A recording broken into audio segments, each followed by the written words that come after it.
नमस्कार मंडळी. कर्ज. अरे बापरे, हा शब्द ऐकला तरी अनेकांच्या कपाळावर आठ्या येतात नाही का?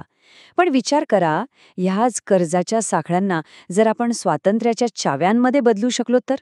इंटरेस्टिंग आहे ना? आज आपण बरोबर हेच पाहणार आहोत. चला तर मग सुरू करूया. ठीक आहे, चला एका सरळ प्रश्नापासून सुरुवात करूया. खरंच सगळं कर्ज वाईट असतं का? म्हणजे प्रत्येक कर्ज हे एक संकटच असतं? हां, हे एक खूप मोठा गैरसमज आहे आणि आज आपण तोच दूर करणार आहोत. फक्त हा आकडा बघा, 42%. कल्पना करा, काही क्रेडिट कार्ड्स एका वर्षात इतकं प्रचंड व्याज आकारतात. हे कर्ज नाहीये, हा तर एक आर्थिक चक्रव्यूह आहे. ह्यावरून कळतं की चुकीच्या प्रकारचं कर्ज किती जास्त धोकादायक ठरू शकतं. तर याचा अर्थ कर्जाचे दोन वेगवेगळे चेहरे आहेत. एकीकडे कर्ज हे एक साधन असू शकतं जे आपली संपत्ती वाढवायला मदत करतं, आणि दुसरीकडे ते एक सापळा बनू शकतं जो आपल्याला आर्थिक संकटात ढकलतो. चला हा फरक ओळखायला शिकूया. तर मग यात चांगल्या आणि वाईट कर्जामध्ये नेमका फरक आहे तरी काय?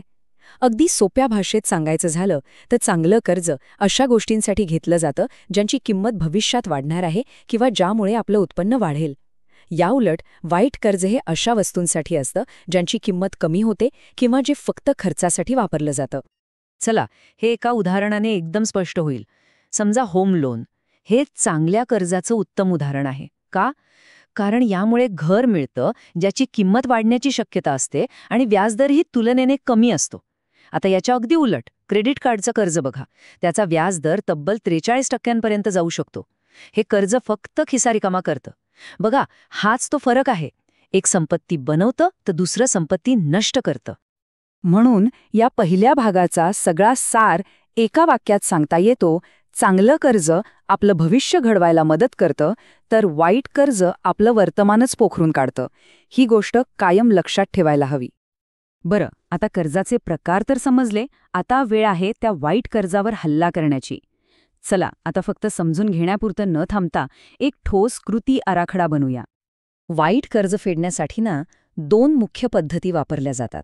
एक आहे ॲव्हलांच आणि दुसरी स्नोबॉल. दोन्हींचा दृष्टिकोन थोडा वेगळा आहे. एकीमुळे पैशांची जास्त बचत होते, तर दुसरी मानसिकदृष्ट्या जास्त प्रोत्साहन देते. पण आम्ही तुम्हाला यवलांसची पद्धत वापरण्याचा सल्ला देऊ. का? कारण एकदम सोपं आहे. यामुळे व्याजावरचे सर्वाधिक पैसे वाचतात. या पद्धतीत आपण थेट त्या कर्जावर हल्ला करतो ज्याचा व्याजदर सगळ्यात जास्त आहे. त्यामुळे व्याजाचा बोजा पटापट कमी होतो. बरं, मग ही इव्हलान्स पद्धत वापरायची कशी? अहो, खूप सोपं आहे. स्टेप 1, सगळ्यात आधी आपल्या सगळ्या कर्जांची एक लिस्ट बनवा. पण कशी? तर ज्यावर सगळ्यात जास्त व्याज आहे ते कर्ज सगळ्यात वर. स्टेप 2, बाकी सगळ्या कर्जांवर फक्त मिनिमम पेमेंट करायचं. स्टेप 3, आणि ही सगळ्यात महत्त्वाची आहे, जे काही एक्स्ट्रा पैसे उरतील ना, ते सगळेच्या सगळे त्या सगळ्यात जास्त व्याजदराच्या कर्जावर टाकायचे. आणि फायनली स्टेप 4, एकदा का ते पहिलं कर्ज फिटलं की त्याचा हफ्ता आणि एक्स्ट्रा पैसे ही सगळी रक्कम आता दुसऱ्या नंबरच्या कर्जावर टाकायची. बस, हाच क्रम पुढे चालू ठेवायचा. आणि हो, हे एक वाक्य कायम लक्षात ठेवा. फक्त मिनिमम पेमेंट भरण्याचा मोह टाळा. कारण मिनिमम पेमेंट म्हणजे एक सापळाच आहे. त्यातले बहुतेक पैसे व्याजातच जातात आणि मुद्दल तसंच राहतं. एकदा का वाईट कर्ज संपलं की आपलं आर्थिक भविष्य सुरक्षित करण्याची वेळ येते. त्यासाठी एक मजबूत ढाल तयार करायला हवी, आणि ती ढाल म्हणजे आपला क्रेडिट स्कोअर. आता क्रेडिट स्कोअर म्हणजे नेमकं काय? सोप्या भाषेत सांगायचं तर हा एक 3 अंकी नंबर असतो.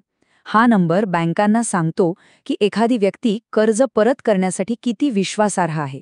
हा आपल्या आर्थिक शिस्तीचा रिपोर्ट कार्डच आहे.